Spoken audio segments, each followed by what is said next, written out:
The Haunting of the Stanley Hotel, the inspiration behind The Shining. In the heart of the Rocky Mountains, where the rugged peaks touch the sky and the wind whispers through the pines, there lies a grand and stately hotel that seems almost too beautiful, too serene to be touched by darkness. Yet, behind the elegant facade of the Stanley Hotel in Estes Park, Colorado, lurks a history steeped in mystery, tragedy, and the supernatural. This is the place that would later inspire one of the most terrifying novels ever written, Stephen King's The Shining. But long before King's visit, the Stanley Hotel had earned its reputation as one of the most haunted places in America. The story of the Stanley Hotel begins in 1909, when it was built by Freeland Oscar Stanley, an inventor and entrepreneur who co-founded the Stanley Motor Carriage Company.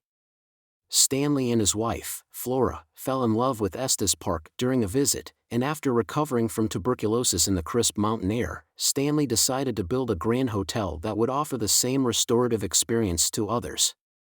The Stanley Hotel, with its Georgian architecture and luxurious amenities, quickly became a popular destination for the wealthy and elite.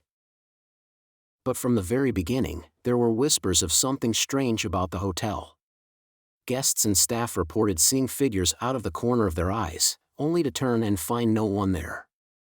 The sound of children's laughter echoed through the hallways, even when there were no children in the hotel. Doors opened and closed on their own, and lights flickered with no explanation. Yet, these oddities were often dismissed as the quirks of an old building, until the events that would forever change the hotel's legacy. One of the most well-known spirits said to haunt the Stanley Hotel is that of Elizabeth Wilson, a former head housekeeper. In 1911, a thunderstorm caused a power outage in the hotel, and Wilson was tasked with lighting the lanterns in the guest rooms. As she entered room 217, she unknowingly walked into a room filled with leaking gas from a faulty gas lamp. The gas ignited, resulting in a massive explosion that destroyed part of the second floor. Miraculously, Wilson survived, though she was severely injured. After her recovery, Wilson continued to work at the hotel until her death in the 1950s. But according to many guests, she never truly left.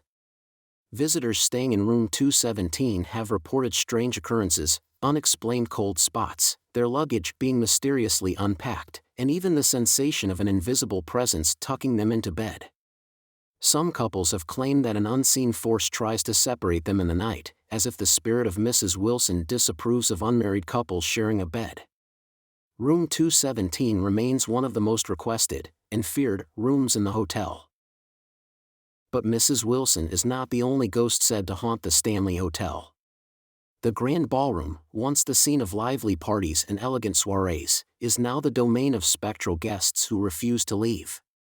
On quiet nights, the sound of piano music can be heard drifting from the ballroom, even though the room is empty. Some have reported seeing the figure of a woman in a Victorian-era dress, believed to be Flora Stanley herself, playing the piano. Her delicate, ghostly fingers glide over the keys, filling the air with a melody that is both beautiful and haunting. The hotel's fourth floor, once the servants' quarters, is another hotbed of paranormal activity. Guests staying on this floor have reported hearing the sound of children running through the hallways, laughing and playing in the middle of the night.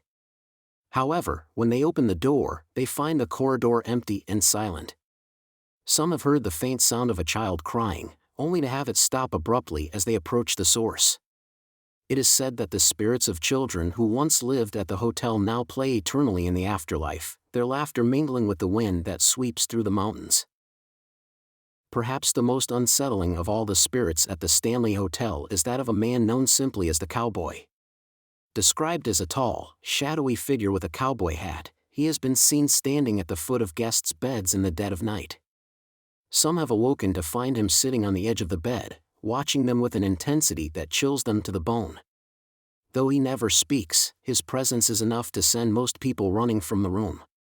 The cowboy is believed to be the spirit of a former rancher who died near the property long before the hotel was built, yet for reasons unknown, his restless spirit chose the Stanley Hotel as his eternal home. The hotel's haunted reputation reached a new level of infamy when, in the fall of 1974, Stephen King and his wife, Tabitha, checked in for an overnight stay. The hotel was about to close for the season, and the Kings found themselves the only guests in the massive, empty building. That night, King had a vivid and terrifying nightmare in which his young son was being chased down the hotel's endless hallways by a fire hose that had come to life. He awoke in a cold sweat, stepped out onto the balcony to smoke a cigarette, and by the time he had finished, the entire plot for The Shining had taken shape in his mind. King's novel, published in 1977, transformed the Stanley Hotel into an icon of horror. Though the film adaptation by Stanley Kubrick was not shot at the hotel, the association was forever cemented in the public's imagination. The Overlook Hotel, as it is known in the novel, became synonymous with malevolent spirits, madness, and murder, an image that the Stanley Hotel both embraces and fears. In the years since The Shining was published, the Stanley Hotel has become a pilgrimage site for horror fans and ghost hunters alike.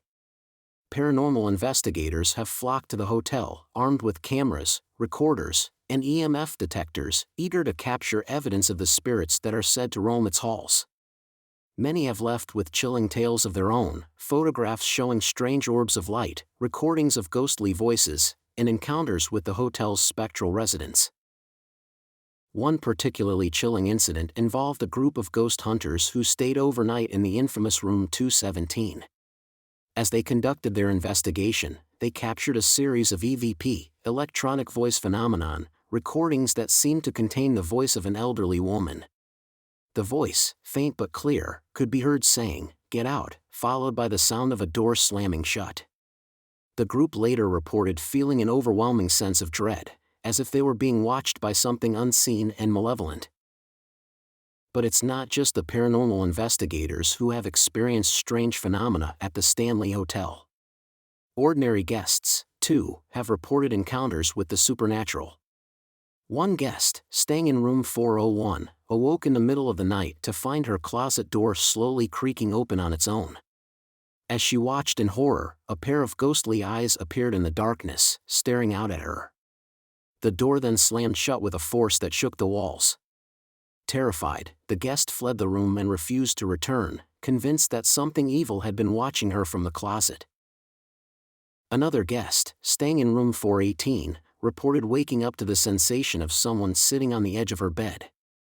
When she turned on the light, she saw the indentation of a body on the mattress, as if someone invisible was still there. Moments later, she heard the sound of footsteps walking across the floor, followed by a soft whisper that she couldn't quite make out. The experience left her so shaken that she checked out of the hotel the next morning, vowing never to return. Despite, or perhaps because of, its haunted reputation, the Stanley Hotel continues to thrive as both a luxury destination and a hotspot for paranormal activity. The hotel offers ghost tours, inviting brave souls to explore the most haunted areas of the building and learn about its dark history. These tours often include visits to the concert hall, where the ghost of Paul, a former employee who loved to play practical jokes on guests, is said to still make his presence known. Guests have reported hearing Paul's laughter, feeling a tap on the shoulder when no one is there, and seeing lights flicker in response to their questions. The Stanley Hotel is a place where the line between the living and the dead is blurred, where the past is ever present, and where the echoes of history resonate through its grand, haunted halls. The spirits that inhabit the hotel seem to be drawn to the energy of the place, feeding off the emotions of its visitors and leaving behind a lingering sense of unease.